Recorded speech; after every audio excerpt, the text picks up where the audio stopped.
राधे, जय श्री कृष्णा। मैं खुशबू अमित सिंह राजपुरोहित पुनाड़िया पुरोहितान से इस ज्ञान गंगा में दूसरा भाग का आरंभ करती हूँ।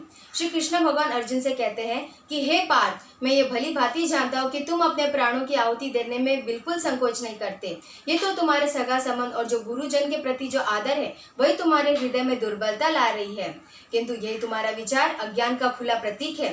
ये याद रखो पार्थ कि हर सांस लेने वाला प्राणी, चाहे वो मनुष्य हो, पशु, पक्षी या पेड़ पौधे, हर कोई मृत्यु के अधीन हो जाता है, अर्थात उसे ही अपना ये शरीर त्यागना पड़ता है। इसलिए हे महाभाव, तुम युद्ध करो और अपने कर्तव्य का पालन करो।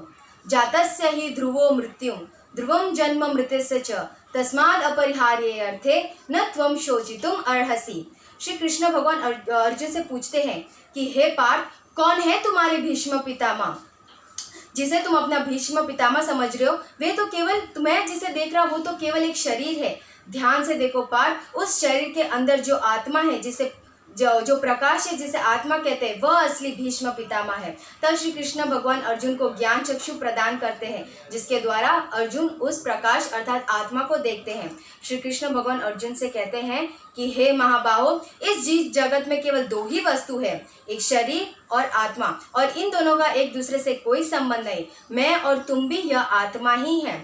और जिस तरह से मनुष्य एक पुराने वस्त्र त्याग कर दूसरे नए वस्त्र धारण करता है, उसी प्रकार आत्मा भी अपने इस शरीर को छोड़कर नया शरीर धारण करती है। सुख दुख इस शरीर को होते हैं, आत्मा को इससे कोई लेना देना नहीं, क्योंकि ये केवल पृथ्वी और सृष्टि के नियम है और आत्मा पर किसी नियम लागू ही नहीं होते, क्योंकि ये सब नियमों से बाहर है। जिस तरह चिंगारी अग्नि का ही अंश होती है, उसी प्रकार आत्मा भी परमात्मा का ही अंश होती है, जो नित्य, अजन्मा, अमर, सर्वव्यापी और अचल है।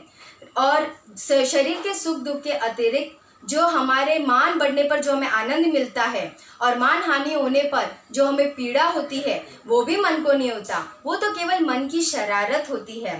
और जो हमारे मनुष्य का शरीर का जो अदृश्य अंग है मन, वो सर्वशक्तिशाली है। और ये याद रखो कि मन शरीर का हिस्सा है, उसका आत्मा से कोई संबंध नहीं। जिस प्रकार आत्मा रथ में बैठा हुआ स्वामी है, तो ये शरीर रूपी रथ में बैठा हुआ सारथी ही मन है और इंद्रिय इसके घोड़े हैं। जो चंचल मन है, इन इंद्रियों को इधर उधर भटकाता रहता है और मनुष्य को इस भ्रम में डाल देता है कि वो सर्वशक्तिशाली है और हर कोई उसके आगे शीश झुकाता है।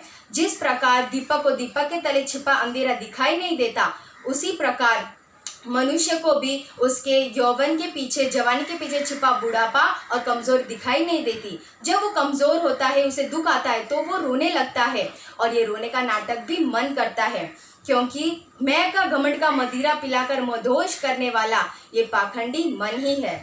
मन से बड़ा बहरूपी ना कोई, पल पल रचता स्वांग निराले, माया ममता में उलझा रही वो, पड़ जाए जो मन के पाले।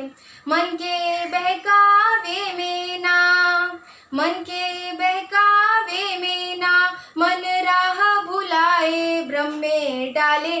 तू इस मन का दास न बन, इस मन को अपना दास बना ले।